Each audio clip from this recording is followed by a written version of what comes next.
जी बताइए। सर आज की मीटिंग को लेकर के हवाले से क्या सिविल सोसाइटी एक कश्मीर में ऑनरेबल सीएम साहब ने मीटिंग ली थी और क्योंकि जम्मू में भी हमें लगभग 1 महीना आज हो गया, ये ज़रूरी समझा कि सिविल सोसाइटी जो एक सोसाइटी का एक बड़ा हिस्सा गिना जाता है, जिसमें मुख्तलिफ लम्हाए फिक्रिया रखने वाले हमारे सिविल सोसाइटी से लोग तशरीफ लाए थे। डिटेल में डिस्कशन हुई है और हर मुद्दे पे बात भी हुई है। दरबार मूव पे बात हुई है, डेवलपमेंटल इश्यूज पे बात हुई है और क्लाइमेटिक चेंज के हवाले से बात हुई है। सब चीज़ें डिस्कस हुई हैं उसमें और ऑनरेबल सीएम साहब ने डिटेल में सब जवाब दिए हैं और ये भी कहा है कि ये सिलसिला जो मुलाकातों का सिलसिला है ये जारी रहेगा और क्योंकि आज इस मुश्किल टाइम में हम सब मिलके इस रियासत को आगे ले जाने में अपनी हिस्सेदारी डालेंगे और इस देश को आगे ले जाने में, इसलिए ये मैं समझता हूँ कि सिविल सोसाइटी का इसमें एक अहम रोल है। जहाँ सरकारें काम करती हैं वहाँ सिविल सोसाइटी से हमें फीडबैक मिलती है और हमें ये माहौल का पता चलता है, इलाके का पता चलता है और क्या इस वक्त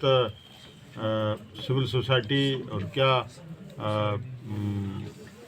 सिचुएशन लेके हम लोग चल रहे हैं आगे, ये सब चीज़ें जो हैं आज सीएम साहब के सामने आई हैं। सर कितना अहम है दरबार मूव, क्योंकि आने वाले टाइम में कहा जाता है कि वंदे भारत ट्रेन भी चलेगी दिल्ली से श्रीनगर तक और जम्मू धीरे धीरे साइड लाइन होता जा रहा है और यहाँ के बिजनेस हब पर एक बहुत बड़ा प्रेशर जो है वो बन रहा है और कहीं ना कहीं बिजनेस क्लास को जो है आने वाले टाइम में नुकसान उठाना पड़ सकता है अगर दरबार मूव को रद्द नहीं किया जाए। देखिए, इसमें शक नहीं है कि अप्रीहेंशन है जम्मू के लोगों को, लेकिन सवाल इस बात का है कि जिन लोगों ने दरबार मूव एक पुरानी सदियों की ट्रेडिशन कि दरबार मूव यहाँ होते थे, दरबार मूव होना सिर्फ सरकार का कारोबार और सरकार के कामकाज की बात ही नहीं है, बल्कि यहाँ दो एक कौमी नज़रिया का एक बड़ा सबूत ट्रेडिशन की शक्ल में हमारे सामने आता था, जहाँ दोनों अतराफ़ के हमारे लोग जो हैं एक दूसरे से घुल मिल जाते थे और हर आदमी को ये शौक़ रहती थी कि अब दरबार मूव होने वाला है, हमें कश्मीर जाना है, कश्मीर के लोगों को दरबार मूव होने वाला है, अब जम्मू में जाना है। तो वो एक परंपरा और एक जो पुराना यहाँ एक सिस्टम था वो बंद कर दिया। लेकिन अफसोस की बात यह है कि जम्मू के लोगों ने उनको कभी पूछा नहीं और आज सरकार के सामने ये इश्यूज आए हैं। सरकार पहले ही जो हमारी पहली कैबिनेट मीटिंग ऑनरेबल सीएम साहब की सदारत में हुई थी, वहाँ ही उन्होंने कह दिया था कि हम इस साल पार्शली रहेगा और नेक्स्ट ईयर हम पूरी तरीके से दरबार मूव करेंगे। लेकिन मैं ये गुजारिश करता हूँ कि जिन लोगों ने दरबार मूव बंद किया, जो लोग जम्मू की तबाही के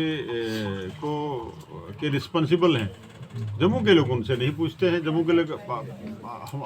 हमसे ही पूछते हैं ये सवाल। सर उनसे पूछिए, एक बार दरबार मूव के सिलसिले में डॉक्टर फारूक अब्दुल्ला साहब की सरकार के टाइम में सिर्फ उन्होंने शेख साहब के टाइम में उन्होंने सिर्फ इतना कहा था कि कुछ ऑफिसर्स हम कश्मीर में रखेंगे और कुछ ऑफिसर जम्मू में रखेंगे। बड़ी स्ट्राइक यहाँ हुई थी। सर रोहिंग्या को लेकर कोई मसला? देखिए, आप अटेंशन डाइवर्ट करने वाले लोगों में शामिल हैं। आपको प्लांट किया जाता है। रोहिंग्याज का क्या मसला है, या मुझे बताइए, बार बार आप पूछ रहे हैं। इतना बड़ा इशू जहाँ बात चल रही है और आप लोग अटेंशन डाइवर्ट करते हैं, और जो लोग जो जब उन लोगों की बात आती है जो जम्मू के जवाल के जो रिस्पॉन्सिबल लोग हैं, यहाँ की एकता और अखंडता को बर्बाद करने वाले जो लोग हैं, इस मुल्क की छवि नेशनल इंटरनेशनल लेवल पे कमज़ोर करने वाले लोग, उनकी बात आती है तो आप दूसरा सवाल ले लेते हैं। तो मैं ये कहूँगा कि उन लोगों से तो हमने कभी सवाल नहीं किया, लेकिन जो कलेक्टिव रिस्पॉन्सिबिलिटी समझते हुए मैं ये कहूँगा कि सीएम साहब ने 2 दिन पहले ही यहाँ चैम्बर ऑफ कॉमर्स की एक मीटिंग में ये अनाउंसमेंट कर दी थी कि हम नेक्स्ट ईयर से फुल फ्लैज दरबार मूव करेंगे। सर मैनिफेस्टो में क्लियर है, आप देख लें मैनिफेस्टो, बार बार हमने उस पर कहा है और वो एज पर जो हमारी कमिटमेंट थी उसके मुताबिक हो। सर डेली वेजेस का भी मामला जो डेली वेजेस का, रिक्रूटमेंट का, परमानेंट रिक्रूटमेंट का, अब 10 साल से यहाँ कोई इवन टीचर्स की रिक्रूटमेंट नहीं हुई है, ये सब चीज़ें हमारे सामने आ रही हैं और ऑनरेबल चीफ मिनिस्टर ने ये हदायत दे दी हैं कि हम जितने भी ऑनरेबल मिनिस्टर्स हैं अपने अपने डिपार्टमेंट में एक्सरसाइज कर रहे हैं और कुछ पोस्ट जो हैं हम SSRB को रेफ़र कर रहे हैं और कुछ नई क्रिएशन के बारे में भी एक सोच विचार हो रही है। रिजर्वेशन को लेके एक यहाँ कुछ एप्रीहेंशंस हैं कुछ लोगों को, उसके लिए ऑनरेबल सीएम साहब ने एक committee sub committee cabinet sub committee बनाई है। अब कैबिनेट सब कमेटी तमाम स्टेक होल्डर्स को सुनेगी और उस